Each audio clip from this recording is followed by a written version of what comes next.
Hello and good afternoon. Yeah, I'm here at the Harford Moor, just about to head up to check out this red lake, which is about 7 miles north of Ivy Bridge, and quite intrigued to check it out. Never been.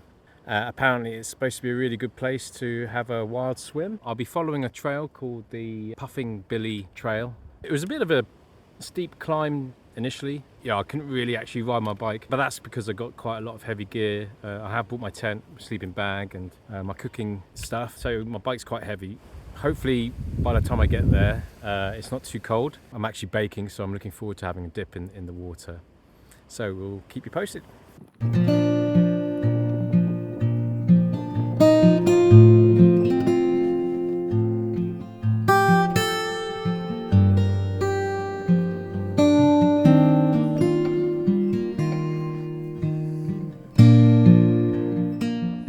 It's starting to get less deep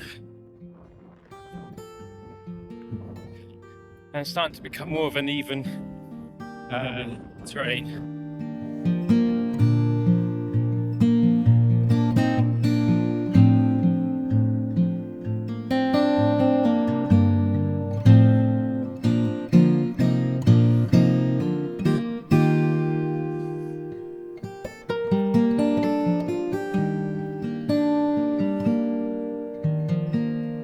Yeah, it's starting to level off now. Not so much a big climb uphill, but it's a fantastic track to cycle on. You can see that it was a working tram line back in the day.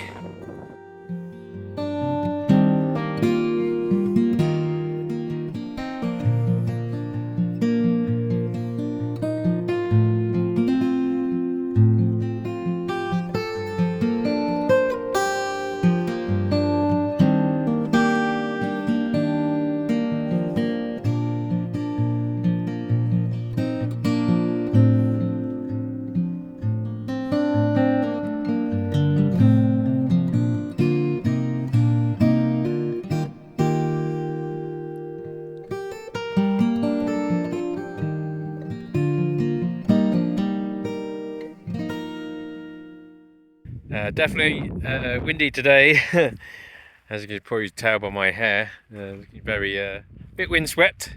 Haven't quite reached the Red Lake yet, but reached another lake.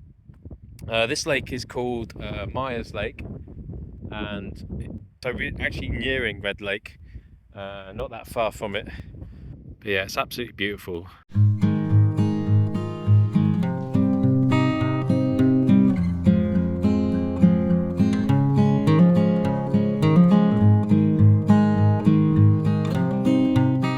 We see it in the distance over there. That's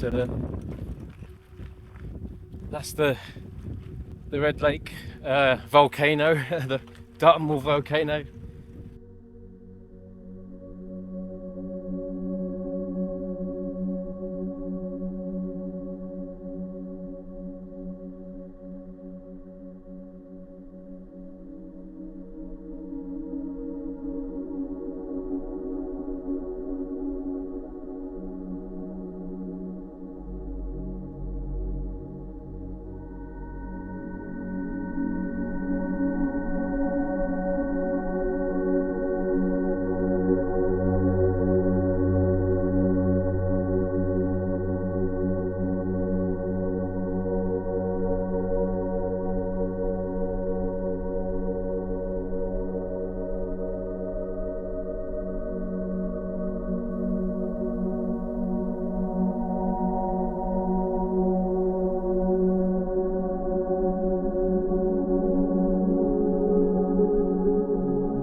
Just woke up.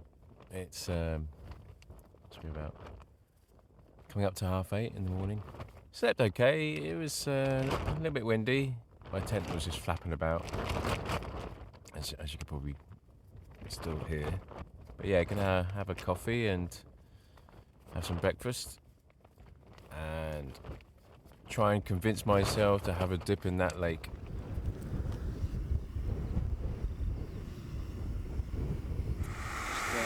Boarding some water. This is water that I got from the lake. Well, just had breakfast. Well, I left my porridge in the car, but lucky enough I had these chocolate cornflake cakes, which I've just wolfed down just to give me some energy to fuel me and encourage me to have a dip in that into that lake. But yeah, I think I'm gonna have a go, have a little swim before I ride back home.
Just had a dip this morning and it was absolutely amazing.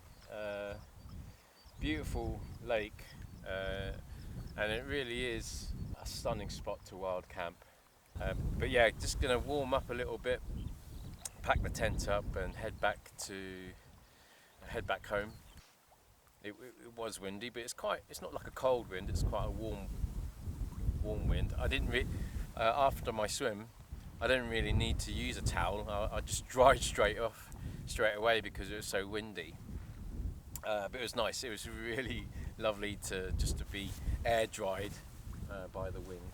But the lake itself, yeah, it wasn't too cold actually. It was surprisingly warm. Well, I wouldn't say like tepid warm. It was not as cold as the sea, but as you go in, it does go quite deep straight away. So just be careful if you are intending to swim here. And I'm not sure why it's called the Red Lake. I think it's because of the iron, I think, in the lake. When I went under, it was a slight reddish brown tinge to it. But really, I think they should call it the heart of Dartmoor, because from where I was camping up on the hill, it does look like a heart. So maybe they should call it the heart of Dartmoor instead of the Red Lake.